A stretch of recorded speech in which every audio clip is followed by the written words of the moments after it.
വൈകുന്നേരം ചായയൊക്കെ റെഡിയാക്കിയപ്പോഴാണ് ആലോചിച്ചത് കഴിക്കാനൊന്നുമില്ലല്ലോ. പിന്നെ ചക്കയും അതുപോലെ തന്നെ രാവിലത്തെ ഇഡ്ഡലി മാവും ഉണ്ടായിരുന്നു. അപ്പോൾ ഒന്നും നോക്കിയില്ല. നമ്മളൊരു ജാറെടുത്തു അതിലേക്ക് നമ്മുടെ ചക്ക മുറിച്ചിട്ടു. അതിൽ ലേശം പഞ്ചസാര ഇട്ട് ആവശ്യമുള്ള പഞ്ചസാര ഇട്ട് നന്നായിട്ട് മിക്സിയിൽ അടിച്ചെടുത്ത് പിന്നെ അതുപോലെ തന്നെ നമ്മുടെ മാവ് കുറച്ചെടുത്ത് അതിലേക്ക് ആഡ് ചെയ്തതിന് ശേഷം ഒരു ചക്ക ഞാൻ ജസ്റ്റ് ഒന്ന് ചെറുങ്ങനെ മുറിച്ചിട്ടുണ്ടായിരുന്നു ഒരു ഡിസൈന് വേണ്ടിയിട്ട്. ഹലോ ഹായ് നമസ്കാരം, പുതിയ വീട്ടിലേക്ക് എല്ലാവർക്കും സ്വാഗതം കേട്ടോ. പിന്നെ നമ്മുടെ സാധാരണ ഇഡ്ഡലി പാത്രം നല്ലോണം വെള്ളം വെച്ചിട്ട് നന്നായി തിളച്ചതിന് ശേഷം മാത്രമേ നമ്മൾ മാവ് ഒഴിക്കാൻ പാടുള്ളൂ.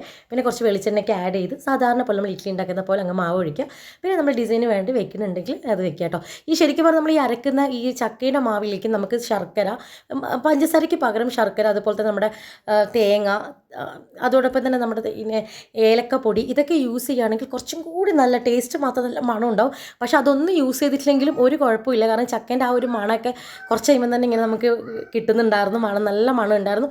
കഴിക്കാൻ നല്ല ടേസ്റ്റ് ഉണ്ടായിരുന്നു. കാരണം ശർക്കര അല്ലെങ്കിൽ തേങ്ങ ഒന്നും ഇട്ടില്ല എന്ന് കരുതിയിട്ട് ടേസ്റ്റ് ഇല്ലാണ്ടൊന്നും ഉണ്ടായിരുന്നില്ല. കാരണം എനിക്ക് ഇവിടെ പൊടി ഉണ്ടായിരുന്നില്ല, ഏലക്കപ്പൊടി ഉണ്ടായിരുന്നില്ല, പിന്നെ തേങ്ങ ഞാൻ ഇടാൻ നിന്നിട്ടുണ്ടായിരുന്നില്ല. അപ്പോൾ ഇത്രയേ ഉള്ളൂ. ഇപ്പോൾ നെക്സ്റ്റ് വീഡിയോ കാണാം. ബൈ.